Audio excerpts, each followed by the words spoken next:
Hello दोस्तों, स्वागत है आपका फिर से एक बार अपने यूट्यूब चैनल झारखंड एजुकेशन पे। अगर आप चैनल पे नए हैं तो चैनल को सब्सक्राइब करें और वीडियो अच्छी लगे तो लाइक शेयर और कमेंट करें।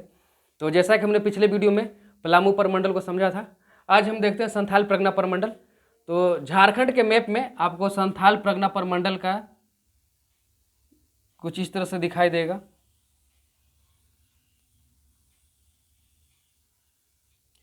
इसमें कुल 6 जिले हैं, जिसमें यहाँ पे है साहेबगंज, और ये है गोड्डा, और ये है पाकुड़, और ये है देवघर, और यहाँ पे है दुमका, और ये है जामताड़ा। कुल 6 जिले हैं इसमें। बात करें इसका इतिहास का, तो इसका इतिहास का पहले नामकरण देखते हैं कि आखिर इस क्षेत्र का नाम संथाल परगना कैसे पड़ा। तो इसके पीछे का कारण है कि संथाल एक प्रकार का जनजाति है और परगना मतलब होता है राज्य।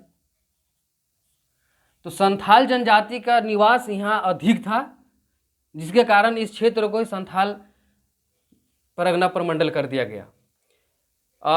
1955 में अंग्रेजों को द्वारा इसे संथाल परगना प्रमंडल का नाम दिया गया, और इसी वर्ष दुमका जिले का भी गठन किया गया था।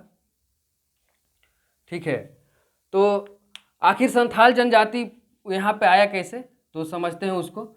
तो संथाल जनजाति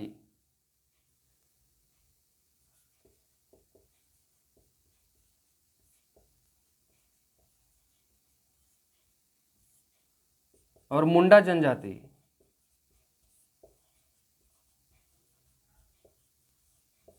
ये दोनों एक साथ झारखंड के पश्चिमी क्षेत्र से प्रवेश करते हैं। प्रवेश ये करते हैं गढ़वा पलामू की तरफ से, और ये पलामू में रुक जाते हैं, और यहाँ से मुंडा जनजाति रांची की ओर बढ़ जाते हैं, और रांची में ही ये निवास करते हैं। इसीलिए झारखंड में मुंडा जनजाति का अधिकतम संख्या रांची में ही है। बात करें संथाल जनजाति का, तो ये जनजाति एक समय से अधिक किसी जगह पर रुकते ही नहीं थे।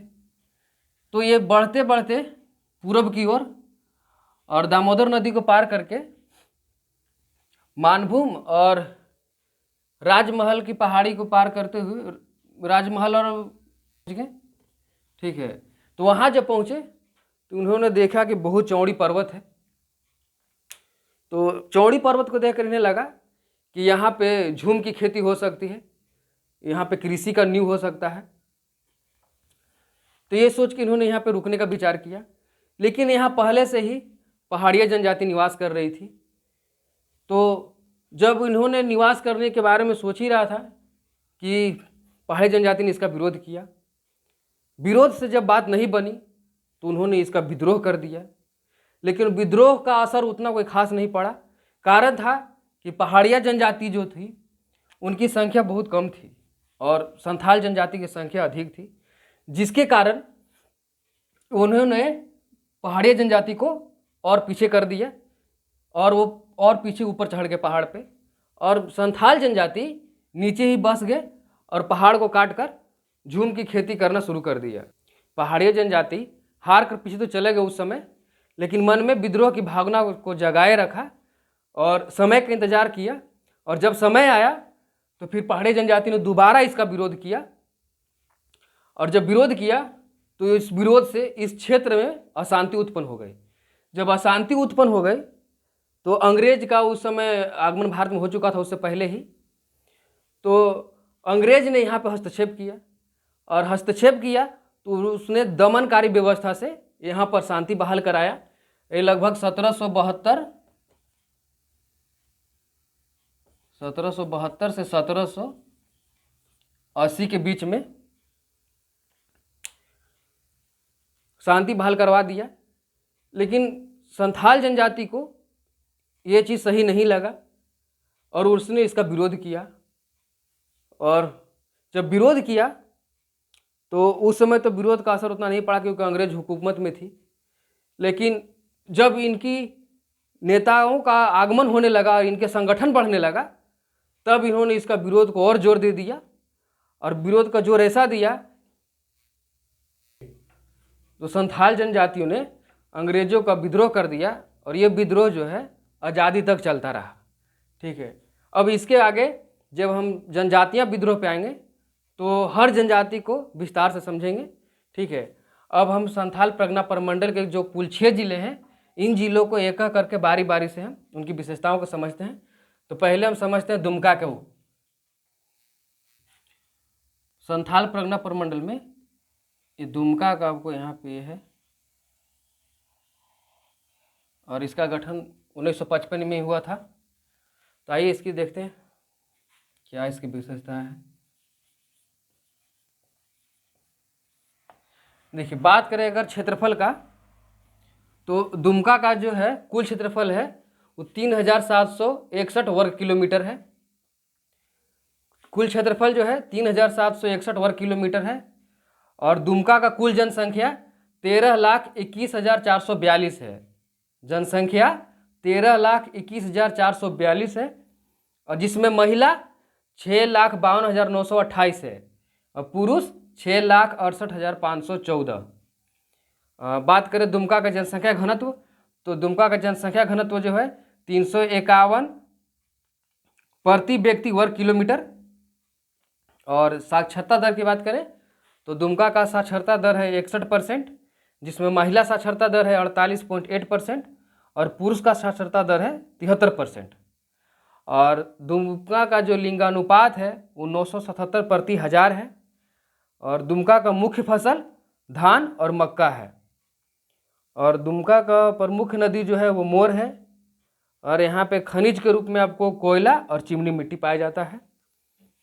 और अगर पर्यटन स्थल की बात करें तो पर्यटन स्थल की दृष्टि से मयूराक्षी नदी किनारे प्रसिद्ध हिजला मेला है और इसी मयूराक्षी नदी पर मानसजोर डैम भी है और एक तिलपाड़ा बराज है जिसे कैनरा डैम के भी नाम से जाना जाता है।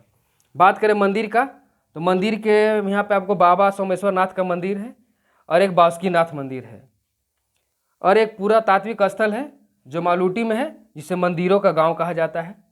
तो ये रहा आपका दुमका का। अब आइए समझते हैं इसके बाद,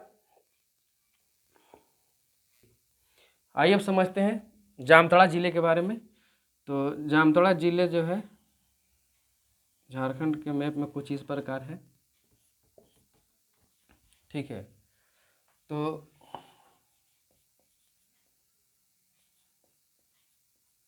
जामताड़ा जिला का जो गठन हुआ है वो हुआ है 26 अप्रैल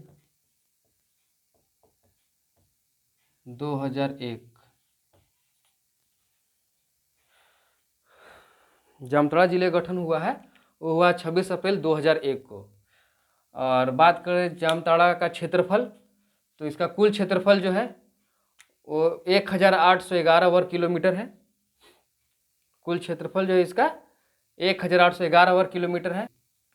बात करें जामताड़ा की जनसंख्या का तो इसका कुल जनसंख्या है 7,91,042। कुल जनसंख्या 7,91,042, जिसमें बात करें महिला का तो महिला है 3,86,212 और पुरुष है 4,04,830। अगर जनसंख्या घनत्व की बात करें तो जनसंख्या घनत्व है 437 प्रति व्यक्ति वर्ग किलोमीटर। और बात करें साक्षरता दर का तो जामताड़ा का कुल साक्षरता दर जो है वो 64.60 है, जिसमें महिला साक्षरता दर जो है वो 52.2 है, जिसमें पुरुष साक्षरता दर 76.8 है।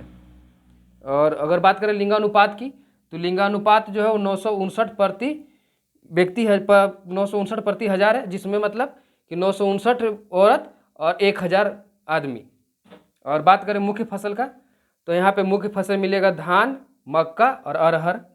नदी यहाँ पे वैसा कोई खास नहीं है एग्जाम की दृष्टि से जो कि पूछ सकता है, और वैसा खनिज भी नहीं है। हाँ, एक उद्योग है जो कि पत्थर का उद्योग है। और ये जिला ज़्यादा छोटा है, उतना बड़ा है नहीं, छोटा रहने के कारण यहाँ विकास की संभावना अधिक है जो कि आगे को देखने को मिल सकता है।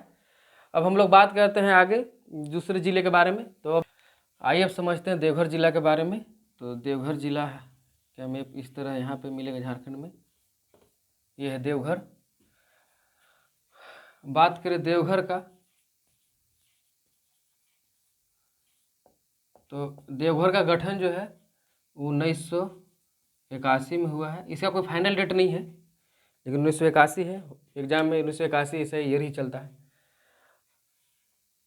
बात करें देवघर का क्षेत्रफल, तो देवघर का कुल क्षेत्रफल जो है वो 2477 वर्ग किलोमीटर है।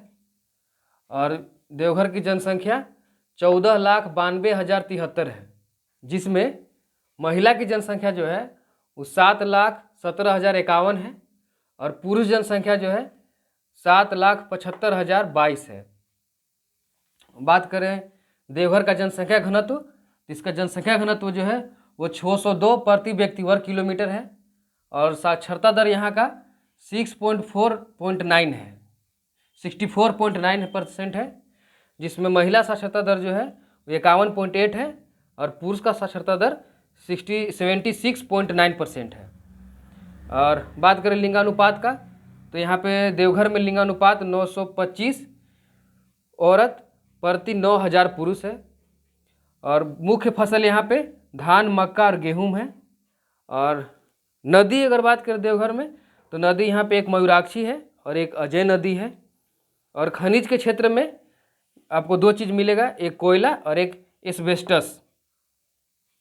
और पर्यटन स्थल देवघर में एक बहुत ही प्रसिद्ध है बाबा धाम, जो कि श्रावण महीना में यहाँ पे बहुत ज़बरदस्त मेला लगता है, लाखों की भीड़ जमा होती है यहाँ पे। और उद्योग के क्षेत्र में दवा उद्योग है और एक चीनी मिट्टी का मिलेगा और ऊनी धागा का उद्योग है और रेलवे वैगन फैक्ट्री और डाबर इंडिया का। ठीक है, तो ये रहा देवघर का। अब इसके बाद हम लोग नेक्स्ट देखते हैं अगले जिले की ओर।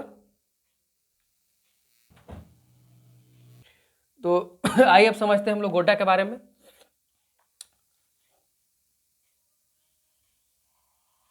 ये है गोड्डा।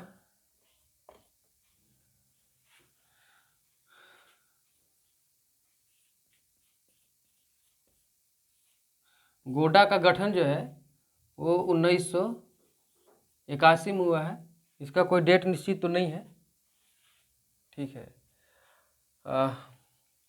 बात करें गोड्डा का कुल क्षेत्रफल, तो इसका कुल क्षेत्रफल जो है 2266 वर्ग किलोमीटर है और जनसंख्या जो है यहाँ का 13,13,551 है, जिसमें महिला जनसंख्या जो है 6,35,624 और पुरुष जनसंख्या 6,77,927 है। और जनसंख्या घनत्व है 580 प्रति व्यक्ति वर्ग किलोमीटर। और बात करें साक्षरता दर की, तो साक्षरता दर जो है वो 56.4% है, जिसमें महिला साक्षरता है 44.1 और पुरुष साक्षरता है 67.8%। और लिंगानुपात गोड्डा का है 968 प्रति 1000, मतलब जिसमें 938 महिला पर 1000 पुरुष। और बात करें मुख्य फसल की, तो यहाँ पे मुख्य फसल है धान, गेहूँ और मक्का। नदी वैसा कोई खास नहीं है यहाँ पे, जैसा किताब में जिक्र हो वैसा कोई नदी नहीं है। और खनिज देखा जाए तो खनिज यहाँ पे है कोयला और सीसा। और उद्योग के क्षेत्र में देखें तो यहाँ पर बीड़ी के कारखाने हैं और चिमनी मिट्टी को उद्योग। और मंदिर में है एक योगिनी मंदिर। ऐसा माना जाता है कि माता सती का दाहिनी जांघ काट के यहाँ पे गिरी है। ठीक है, तो ये रहा आपका गोड्डा का। अब आगे दूसरे जिले की ओर देखते हैं। अब बात करते हैं साहेबगंज का। तो साहेबगंज आपको मैप में इस तरह दिखेगा यहाँ पे। ठीक है, तो साहेबगंज का गठन का तो डेट है नहीं। ठीक है, अगर बात करें इसका क्षेत्रफल का, तो साहेबगंज का कुल क्षेत्रफल जो है वो 2063 वर्ग किलोमीटर है। और जनसंख्या जो है, इसका कुल जनसंख्या साहेबगंज का 11,50,567 है, जिसमें महिला जनसंख्या जो है वो 5,61,176 है और पुरुष जनसंख्या 5,89,391। अगर बात करें जनसंख्या घनत्व का, तो जनसंख्या घनत्व है 558 प्रति व्यक्ति वर्ग किलोमीटर। और साहेबगंज का साक्षरता दर जो है वो 52% है, जिसमें महिला साक्षरता जो है वो 43.3% और पुरुष साक्षरता दर जो है वो 60.3%। और लिंगानुपात की बात करें तो साहेबगंज का लिंगानुपात जो है उस 952 प्रति 1000 है और यहाँ का मुख्य फसल धान है। और नदी की बात करें तो यहाँ की प्रमुख नदी गंगा और बांसलोई है। और खनिज के क्षेत्र में चाइना क्लेव और बेंटोनाइट। और पर्यटन स्थल की दृष्टि से देखा जाए तो यहाँ पे आपको उधवा पर्यटन स्थल साहेबगंज का दुधवा पक्षी विहार है, और जीवाश्म उद्यान, राजमहल के सिन्ही दलान, उधवा पक्षी विहार, जीवाश्म उद्यान, राजमहल की सिन्ही दलान और अकबरी मस्जिद और विंध्यवासिनी मंदिर। और उद्योग के क्षेत्र से टिकनी मैन्युफैक्चरिंग और चाइना क्लेव है। अब नेक्स्ट जिले की ओर चलते हैं। आइए अब समझते हैं पाकुड़ जिला के बारे में, जो कि संथाल परगना प्रमंडल का अंतिम जिला है।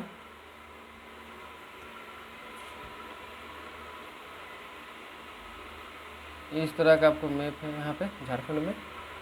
तो बात करें इसका क्षेत्रफल का, तो पाकुड़ का जो कुल क्षेत्रफल है वो 1811 वर्ग किलोमीटर है, और पाकुड़ की कुल जनसंख्या जो है वो 9,04,22 है, जिसमें महिला जनसंख्या 4,48,000 है और पुरुष जनसंख्या 4,52,422 है।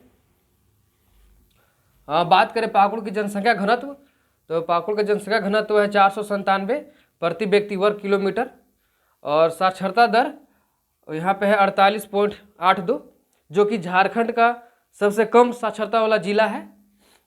और यहाँ पे महिला साक्षरता 40.5 है और पुरुष साक्षरता 57.1, ये भी पुरुष में सबसे कम साक्षरता वाला जिला है। और बात करें लिंगानुपात का, तो यहाँ का जो है लिंगानुपात 989 प्रति 1000 है। और मुख्य फसल, तो मुख्य फसल यहाँ का आलू, धान, बादाम, मक्का है, लेकिन यहाँ कृषि के क्षेत्र से ज़्यादा विकास नहीं हुआ, ज़्यादा क्षेत्र नहीं है, जिसके कारण ज़्यादा कृषि हो नहीं पाता है। और बात करें नदी का, तो यहाँ पे गुमानी नदी है, बासलोई नदी है, और पालसी नदी और ब्राह्मणी नदी। और बात करें उद्योग का, तो उद्योग के क्षेत्र से आपको पाकुड़ में मिल जाएगा लौह उद्योग, पत्थर उद्योग, बीड़ी उद्योग और हस्तशिल्प आदि का यहाँ पे आपको उद्योग मिल जाएगा। लेकिन ये रहा आपका संथाल परगना प्रमंडल। अगर आपको हमसे कोई भी सवाल पूछना हो तो आप कमेंट बॉक्स में जरूर सवाल पूछ सकते हैं। धन्यवाद।